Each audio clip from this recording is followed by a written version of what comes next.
Hi gang, Scott Davenport here. In this video, we're going to look at local masks in Luminar AI.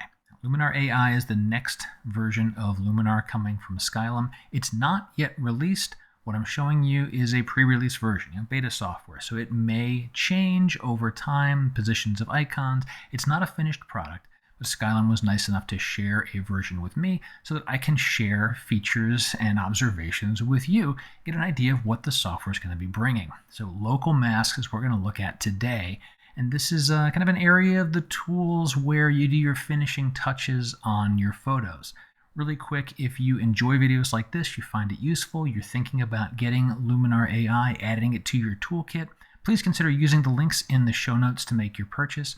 No additional cost to you.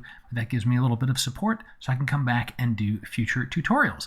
So let's have a look at this feature here.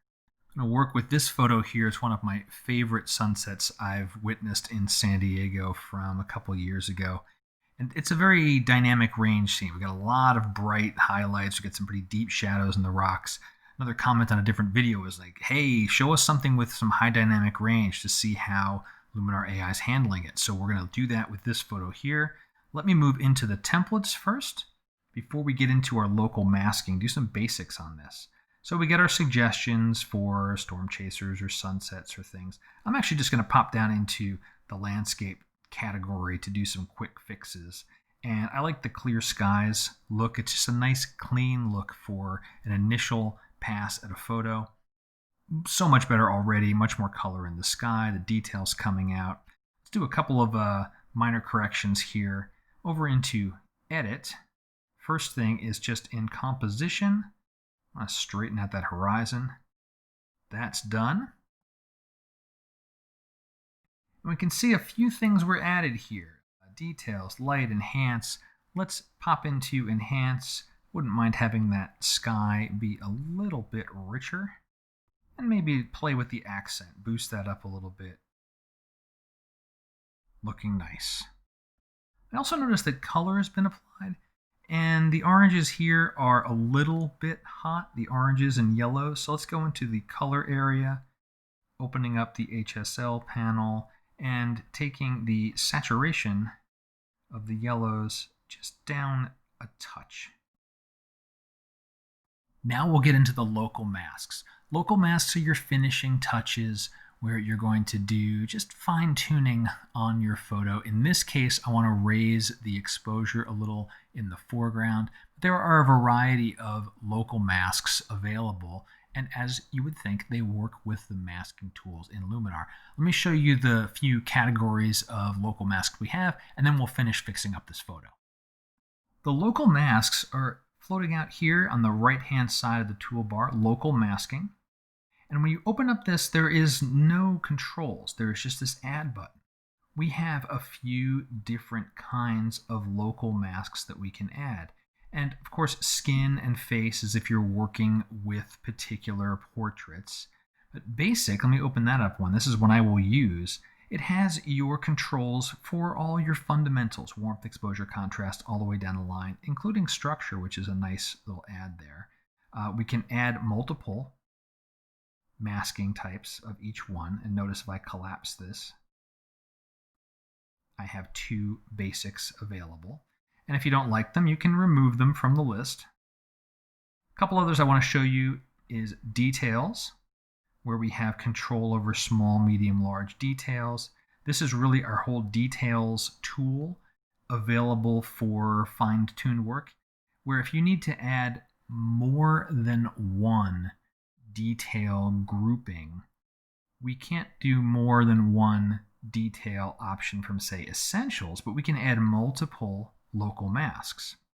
And one other I will show you, which is important for those that like to do texture blending or any type of compositing. You can use a texture and load in your own texture. So if you're doing compositing, this is where you can bring in a second photo. You can load that in and then do blending, set opacities. There's advanced settings for your blend modes. So all of that stuff is in here.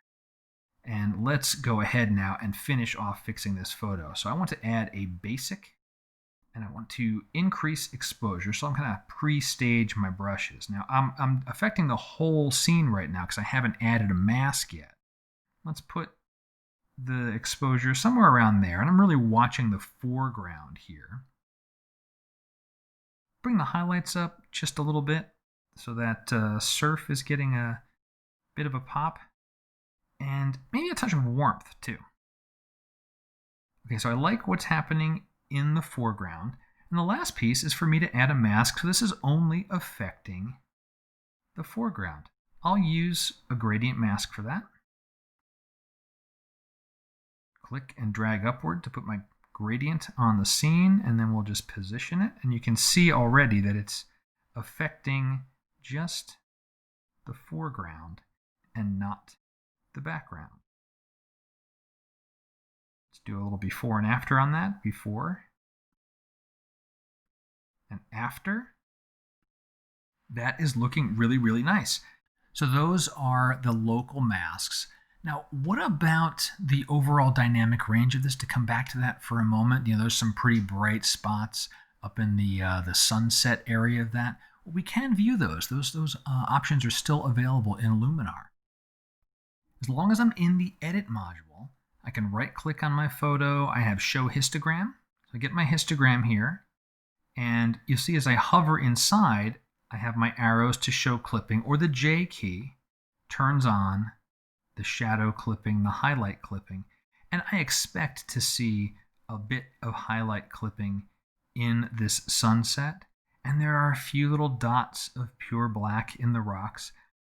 For a screen share, I don't mind this at all.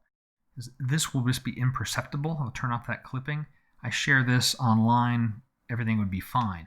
But if I need to clean up those hot spots, those extra areas where there's anything blown out, add another local mask, nudge down the highlights or the exposure, and just paint into the areas I need to clean up. So I have that control, and I can rein in any straggling little bits that I might need to in these high dynamic range types of photos.